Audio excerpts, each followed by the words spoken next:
as tuberculosis. Let's assume that. And sometimes when you see tuberculosis written out the way I'm writing it out, you'll actually see them shorthanded or kind of use the quick way of saying it, which is 2 letters, which is TB. So let's say mom has TB. Now, this is actually a diagnosis, right? This is a description of her illness. This is telling us what she actually has, what she's sick with. But we have to remember that tuberculosis is actually caused by an organism, right? It's actually caused by a bacteria, it turns out. And this bacteria has the name Myco, M-Y-C-O, bacterium, Mycobacterium tuberculosis. So this is actually a very easy one to remember because tuberculosis is right here in the name. Now I should point out, Mycobacterium tuberculosis is actually not the only cause of tuberculosis. Turns out there are a few other kind of related Mycobacterium, using this word myco, that also cause TB. But this one, the one I wrote out for you, this is definitely the most common around the world, and that's the one I'm going to focus on. And in fact, this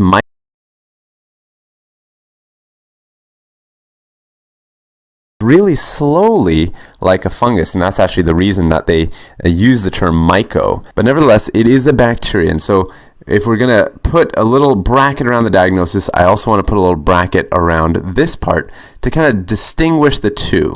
So now you can see very clearly that already is sick with TB. I'm going to actually just sketch out what her lungs might look like, assuming that the TB is in her lungs. This is actually the most common place we think of with TB, but not the only place. But let's say that she's got what are the different ways that she might spread it? What are the most common ways? Well, let me sketch out a few possibilities, and we're going to go over whether these possibilities are very likely or unlikely to be a way for her to spread disease to her son. So let's say first, they're sharing this delicious pizza I'm drawing here. Let's say they're very into pizza and they, like to share food. And they both, chow down on this little pizza here. That's one way they might potentially, you might think of as a way to spread it. Maybe they're even sharing a drink. Maybe there's a drink here. And this drink, they're sharing again. You might also think about, what's going on in their house. Maybe they're opening and closing doors, and maybe they're touching doorknobs. There's another way, right? Maybe they're touching stuff in common. Maybe she says to him, hey, here, grab these keys. And she's been holding the keys all day, and then she gives him the keys, and he holds the keys. There's another way, right? Maybe the TB can touch objects in the environment, like a doorknob or a key. And then there's the most obvious way you might be thinking. Maybe she's coughing. Maybe she has a loud cough. Maybe she's coughing all day, and some of these bacteria get in the air, right? So that's another way that you might imagine that the bacteria could spread from her to her son. So different ways, right? Now, of these ways, I'm going to actually label this one over here. Let's say this is through the air. Which are the most common ways to be really concerned about TB spreading? And I'm actually going to just put it in green so it really sticks out. The most common way is what we call person-to-person through the air. So in this case, the first person would be mom because she's sick, and that's really, really unlikely to be a way of spreading TB. And in fact, even this down here is really not likely either. So the idea of getting TB by sharing food and drink or touching objects in your environment like the keys or the doorknob or things like that, that's really not how TB spreads usually. Usually it's spread through the air. And one person, the sick person, is usually coughing a lot, and then the other person might breathe it in. So let me make and let's talk about what happens next. I'm going to draw one alveolus here, and then I'm going to copy it a few times just so you can see a few different possibilities in terms of what might happen. And these represent the son's alveoli. These are the son's alveoli. Of course, these are the tiny little air sacs at the very ends of the bronchi. There we go. We have 4 possibilities, right? Possibility 1, 2, 3, and 4. I'm basically going to go through different scenarios, different things that might happen when mom coughs.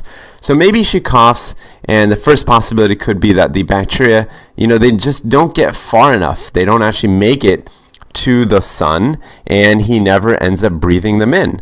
So if this was the case, there would be no bacteria in his alveoli. Of course, his lungs are nice and clean. Let me draw his lungs in.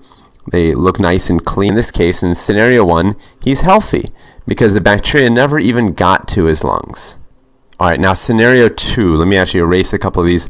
Let's say that the cough actually was, very strong and he was close by and he ended up breathing some of these in through his nose or his mouth and they went down into his lungs, right? So that's another possibility. Once the bacteria get there, let me actually draw them on this little alveoli. In possibility number 2, they might actually get picked up by little immune cells. So he has little cells that are patrolling the lungs, making sure they're nice and clean and healthy. And these little immune cells, I'm going to label them over here. These are macrophages. Macrophages. Actually, this literally means big eater because phage means to eat. And so these immune cells, they might kind of come by and gobble up these bacteria and take them in and destroy them. That's another possibility. So that would be possibility number 2. So here the bacteria are gone. Now let's play it out again. Let's say scenario 3, also you have a couple of bacteria in here, and just as before, you get a couple of immune cells that come by and they swallow up these little bacteria. These are the macrophages I'm drawing, swallowing up the bacteria. But let's say that unfortunately in scenario 3, now these macrophages, for whatever reason, cannot destroy the bacteria. The bacteria are still living, and that's why I draw them here as little red dots. They're still living, still there. And now let me draw the bacteria get in, and let's say that, the immune cells, again, they kind of, get alerted, and they kind of come by and pick up one of them. Maybe this immune cell is trying to go after this other one. Maybe he's really close by. But here the key difference is that these bacteria are actually multiplying. So I'm actually going to draw lots of them. These bacteria are multiplying and they're filling up this space. So this space is filling up with little tiny red bacteria. So the key difference here is that these ones are multiplying. And we didn't really talk about the other scenarios having bacteria that are multiplying, but now that's the key new thing here. And in this scenario, we'd call it active because you're actually seeing the bacteria thriving. We call this active TB infection. Active TB infection. And that goes back to kind of what we would label the other scenarios, these ones. And these ones together, we actually call both of them latent TB infection. Latent TB infection. And the reason I'm putting them together is because it's very hard clinically to distinguish scenario 2 from scenario 3, because in both cases the immune system has previous experience with the TB bacteria. It's seen the TB bacteria, and in both cases you're not seeing lots and lots of bacteria dividing or multiplying. So we lump these together and call them both latent TB infection. The real key, and this is kind of the take home that I want to point out, is that there is a difference then between healthy, someone that's really never seen TB in their life before, latent, where you have seen TB previously, but you don't have any bacteria that are multiplying, and active TB infection, where you have lots and lots of TB bacteria that are multiplying. Let me make just a little bit more space then. I'm going to focus now on just this final one, this multiplying active TB infection situation.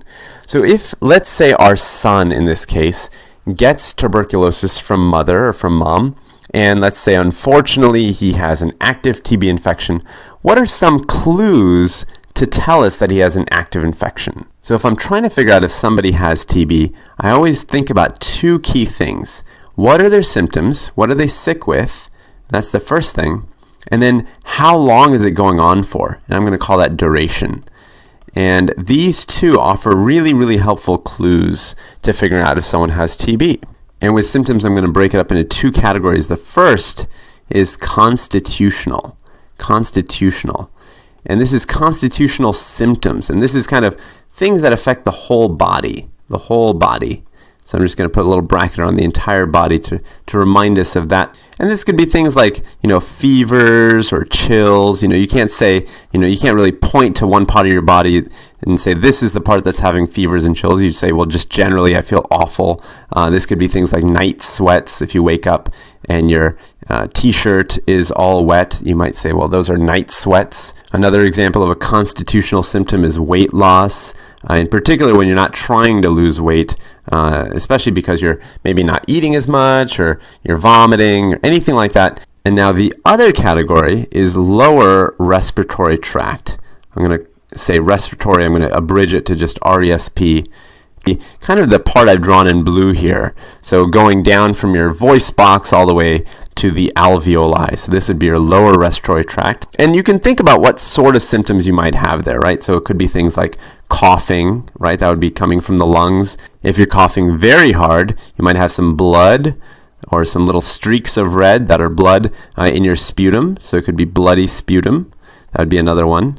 And the sputum, of course, is just the mucus stuff that you kind of cough up. And a lot of people that are coughing this much, they might have trouble breathing or, chest pain, anything like that. So these are kind of just some examples of lower respiratory tract symptoms. And so I always think in my head, okay, are they having constitutional symptoms? If so, I put a check there. Are they having some lower respiratory tract symptoms? If so, I put a check there. And then how long is it going for? And usually with things like active TB infection, I'm thinking it's got to be usually more than 3 weeks.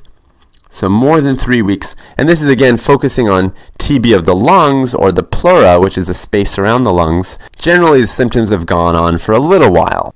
So these then become very helpful clues to figuring out